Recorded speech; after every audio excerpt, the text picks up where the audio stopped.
नमस्कार मंडळी. तर बघा आज का नाही चालू आहे असं म्हणजे मसालेदार मसाल्याचं वांग करायचं चालू आहे. तर सुषमाला विचारतोय मी काय चालू आहे आज जेवणात. तर सुषमा सांगते की मसाले वांग करायचं चालू आहे.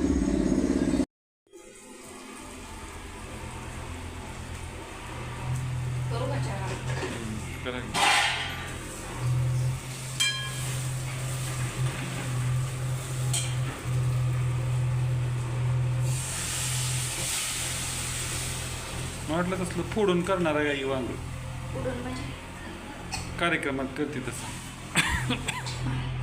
तर इथे चर्चा चालू आहे बरं का की वांग्याविषयी कसं वांग करायचं आहे काय. ते म्हणते असं सरभरीत वांग करायचं चालू आहे. मी म्हणतो असं फोडीचं करायचं आहे का म्हणून. तर असं झालं आहे वांग तयार आणि त्याच्यावर टाकली आपल्या घरची कोथिंबीर. तर बघा असं मस्तपैकी वांग झालं आहे बरं का. तर तोंडाला पाणी सुटलं आहे वांग खायचं.